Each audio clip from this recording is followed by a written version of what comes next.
Urban, obviously you guys go into a season with expectations of competing for a national championship. Now that that might not be a possibility, how do you make sure that this team stays motivated?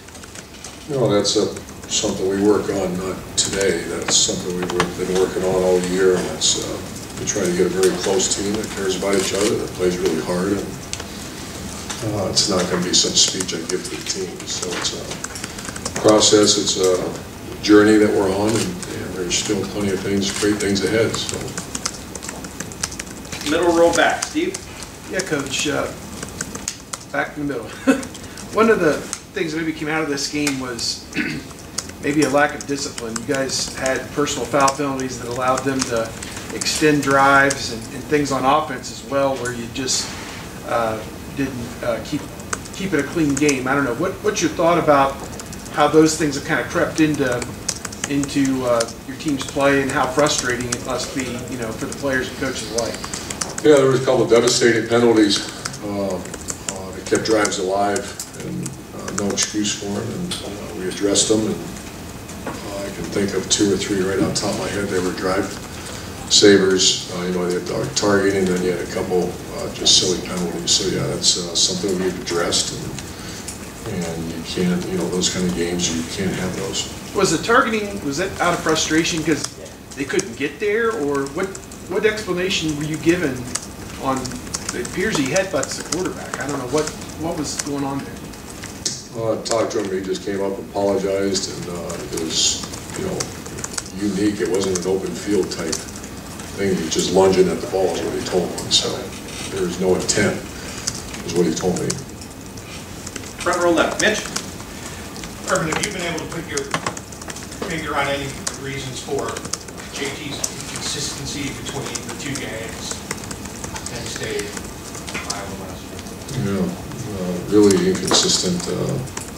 He's been on a nice roll with efficiency, taking care of the football, and that was not normal by him. And so we watched it closely. Obviously, today's a big day to get going on the next game, but I felt like he forced it, especially right before the half. That was a devastating one.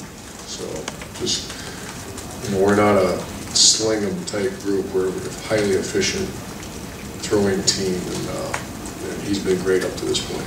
Did he tell you anything specific about what happened? Far right over here, Clay. It's the nature of this series with Michigan State, Coach, the closeness of it, and just the ability to bounce back now, kind of following up on. That's going to be a key, and like the person who asked earlier, what do you say? This is something that we've been working on for a long time. You still look at the standings, and Ohio State and Michigan State are 1-2 in the Big Ten East, and everybody knows this game, for the last, what's our 6th year playing them, or something that's usually it's just a prize fight. So the toughest, tougher team usually wins, and we got to understand what we're going to play against. Great respect for them, and they're playing well. Second row right, Rob. Urban, you know better than anybody how high the expectations are here. So after a loss like Saturday, people are asking, wondering, what's going on, what's wrong, where's the program headed? I know when you came... Where's the program headed? Yeah.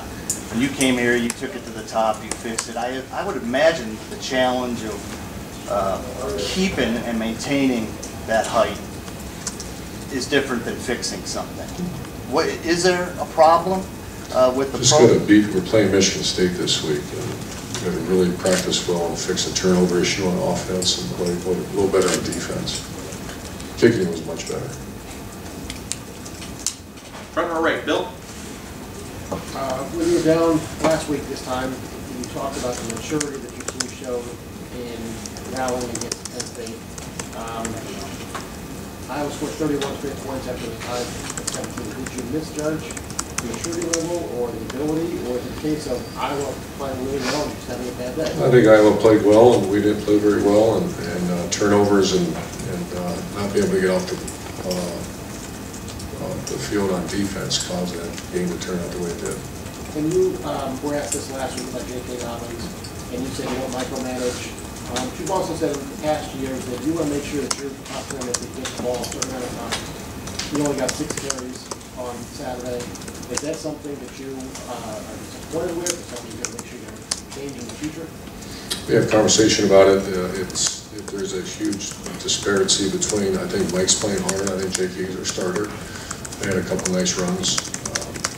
Those are things we talk about, but once again, I think Coach Alford does a nice job. You know, he should have more than 6 carries. But we got behind and we started throwing a lot. Front row right, Austin. Just to follow up on that, is it possible that you may start micromanaging that, or why don't you get involved with trying to get JK the ball, if that makes sense? Because I think you have 2 quality tailbacks. I think that JK is going to be a 1,000-yard rusher here pretty soon. And like I said, the way the game materialized in that third quarter, there wasn't a whole lot of runs after that point. But those are certainly conversations JK deserves the ball. When you guys had those consecutive injuries on the offensive line, it seemed to change things. Is the depth still not where you want it on that unit? Not even close. Front row left, Doug. Urban, Iowa didn't seem to do a good job with their offense, hitting the tight end, getting you guys in some play action. They found some things that worked, and it seemed like defensively they obviously scouted you guys well and maybe sniffed out some of the things that you guys had done effectively in your pass game previously. Did they have a better game plan on both sides of the ball than Ohio State? I think they executed their game plan well. I thought the first few drives was, through the first quarter and a half, it was up and down the field, and then we went on when I had those injuries in the 17-17 ball midfield. And you feel like you're somewhat controlling the line of scrimmage, our offense I'm talking about.